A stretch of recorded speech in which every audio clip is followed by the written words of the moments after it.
అది లేట్ అవుతుంది మళ్ళీ.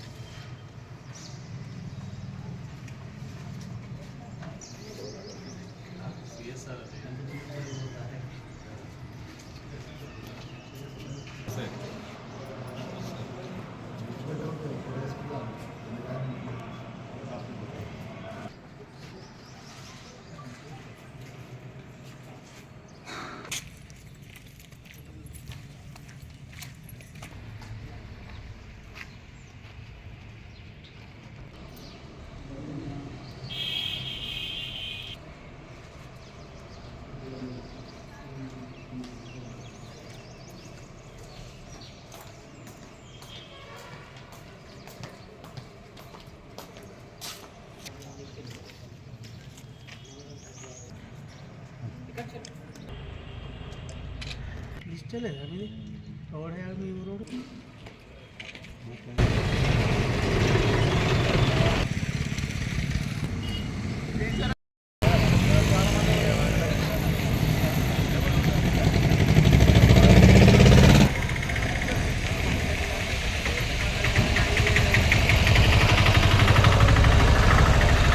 జిల్లాలో మెదక్, ఆదిలాబాద్, నిజామాబాద్, కరీంనగర్ జిల్లాల యొక్క పట్టభద్రుల ఎమ్మెల్సీ స్థానానికి జరుగుతున్న ఎన్నికల్లో కాంగ్రెస్ పార్టీ బలపరిచిన అభ్యర్థి నరేందర్ రెడ్డి గారికి ఓటు వేయాలని చెప్పి నిన్నటి వరకు కూడా అందరికీ ప్రచారం చేస్తూ ఈరోజు ఓటింగ్ ప్రారంభమైంది.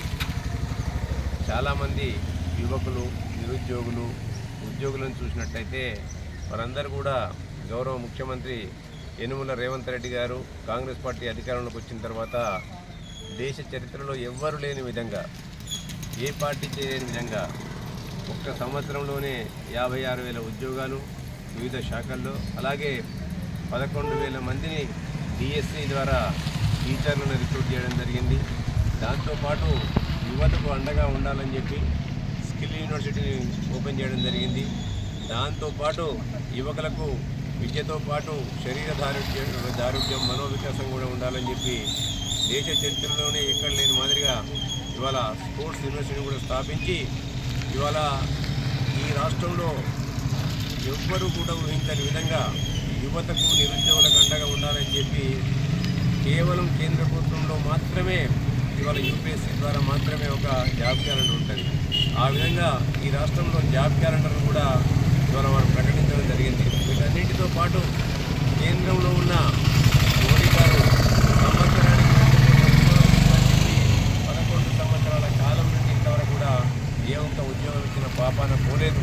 ఇవాళ బీఆర్ఎస్ పార్టీ మేము ఎక్కడ చూసినా మాకే ప్రజలందరూ కూడా ఎందుకు అధికారం కాంగ్రెస్ పార్టీకి కట్టబెట్టామని చెప్పి బాధపడుతుందని చెప్పి ఇలా తుపాకీ రామని మాటలు మాట్లాడుతూ ఇలా రంకలేసుకుంటూ తిరుగుతున్న కేటీఆర్ గారికి వారి యొక్క నైజం అర్థమైంది. ఈ ప్రాంత ప్రజలందరూ కూడా బీఆర్ఎస్ పార్టీ ఇలా ఎన్నికల బరిలో లేకుండా బీజేపీకి తొత్తుగా మారిందని చెప్పి భావించి ఇలా తెలంగాణలోని యావత్తు నిరుద్యోగులు, విద్యావంతులు, వివేకవంతులందరూ కూడా, బుద్ధిజీవులందరూ కూడా కాంగ్రెస్ పార్టీకి అండగా ఉండి ఇవాళ యనుమల రేవంత్ రెడ్డి గారి యొక్క ఆలోచన విధానాన్ని బలపరుస్తూ ఇలా ఎక్కడ లేని మాదిరిగా ఈ దేశంలో ఇవాళ బీసీ కులగణన చేపట్టడం జరిగింది.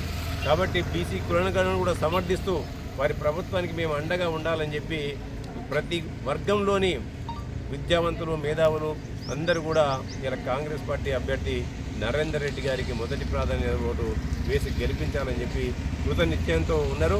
తప్పకుండా ఈ ఫలితం నరేందర్ రెడ్డి గారికి అనుకూలంగా, రేవంత్ రెడ్డి గారి సమర్థవంత పాలనకు ఒక సూచికగా నిలబడుతుందని మేము భావిస్తున్నాం.